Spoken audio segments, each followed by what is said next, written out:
Segundo algumas crenças, existem milhares de entidades espalhadas pelo mundo afora. E algumas dessas entidades com certeza você nunca ouviu falar. E é sobre isso então que iremos mostrar pra vocês, galera. Entidades malignas que você não sabia que existiam. Mas antes, se inscreva no canal se não é inscrito. E como de costume, vai deixando logo o seu joinha. Yeah! Deixa o joinha no começo do vídeo pra você não esquecer, beleza? E agora então, se já deixou o seu like para proteger a sua casa, vamos pro vídeo. Puxa a vinheta.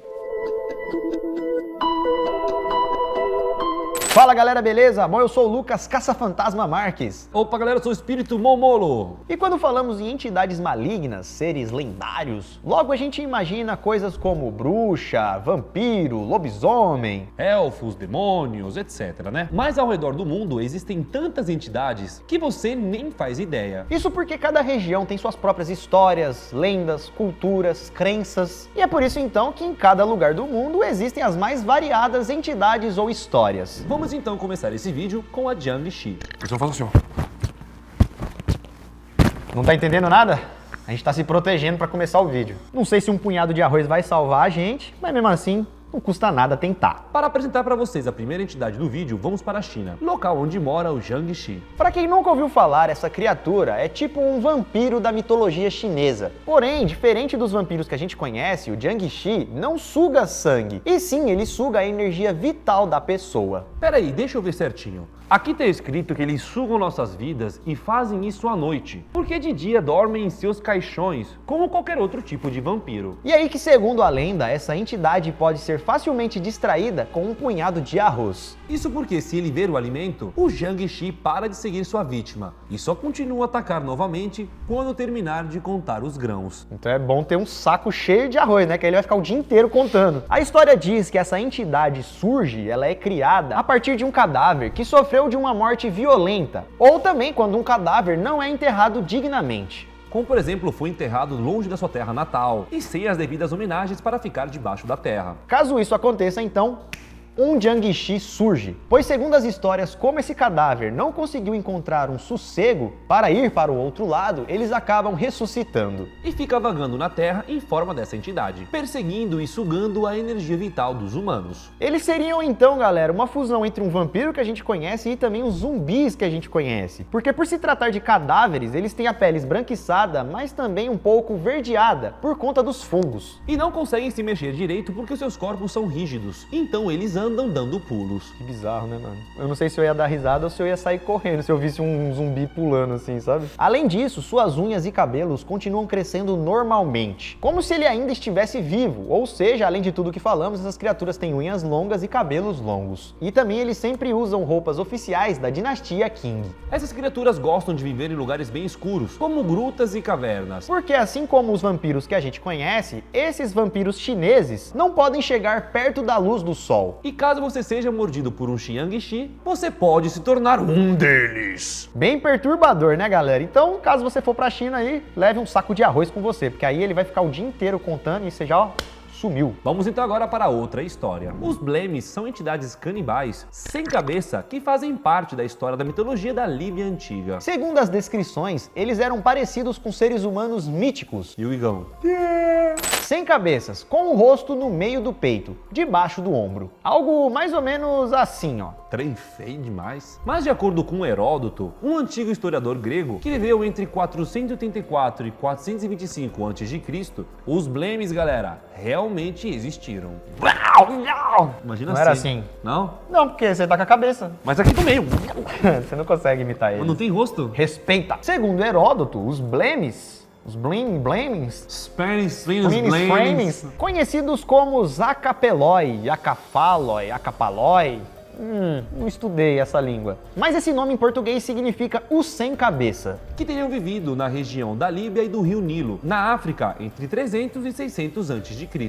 Isso segundo Heródoto, hein, galera? Mas alguns séculos depois, outras pessoas também descreveram essas criaturas. Pessoas como geógrafos e também naturalistas romanos, dizendo que na África existiam alguns povos estranhos que possuíam o rosto no meio do peito. E essas histórias acabaram se espalhando pelo mundo inteiro. E para vocês terem uma noção, na Europa medieval, por exemplo, vários desenhos dessas entidades foram encontrados em vários manuscritos e também mapas mundis a partir do século XI. Como, por exemplo, no mapa de Hereford, Nimrod, que foi pintado nos anos entre 1276 e 1285. Segundo as lendas, essa criatura adorava comer outros humanos. E como ele não tinha cabeça, ele também não tinha cérebro. A única coisa que ele pensava era em comer outras pessoas. E aí você me pergunta, mas se ele não tinha cabeça, ele não tinha boca? Também tinha, ficava na barriga.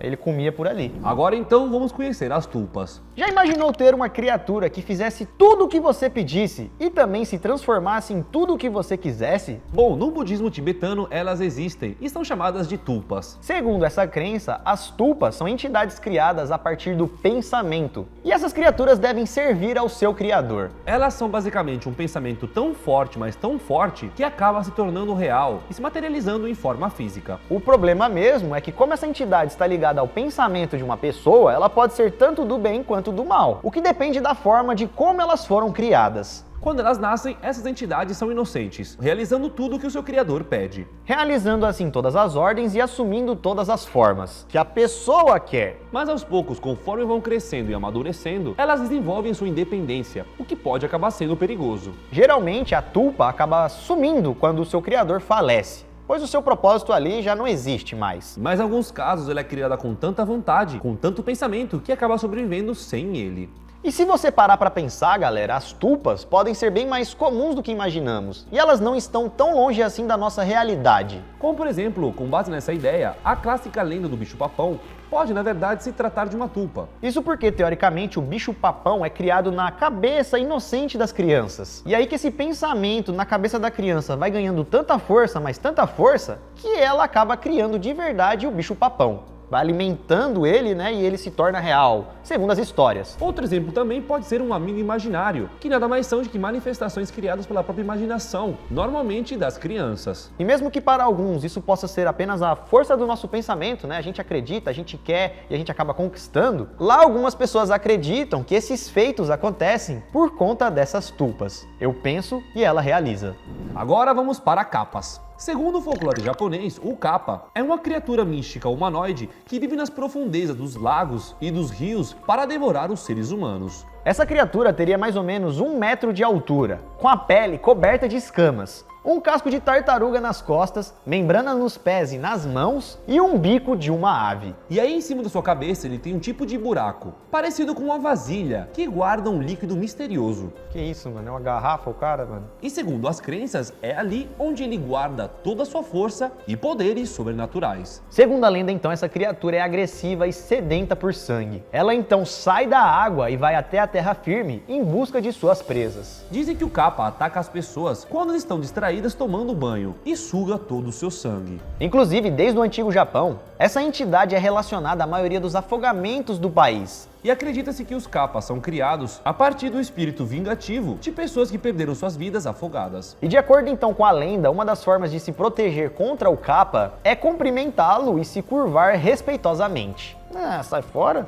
Ah não, tudo bem, senão ele vai me matar, tudo bem, tranquilo. Isso porque se você fizer isso, a entidade vai se sentir na obrigação de retribuir o cumprimento e se curvar também. E aí nessa hora, quando ele abaixa, o seu líquido, onde tem todo o seu poder, né, toda a sua habilidade e tudo mais, acaba caindo no chão. E aí então ele vai ficar sem força, vai ter que sair correndo de volta para as profundezas de onde ele saiu. Outra forma de se defender dessa entidade é oferecer pepinos a ela. Isso porque é o seu alimento favorito. Aí ele vai ficar felizão, né? Pronto, não vou te matar mais. Inclusive, galera, se você escrever o nome de uma pessoa em um pepino e jogar dentro da água, né, de algum rio ou lago, o Kappa vai proteger aquela pessoa que você escreveu o nome no pepino. Ou seja, o Kappa não vai dar um capa na pessoa, tá ligado?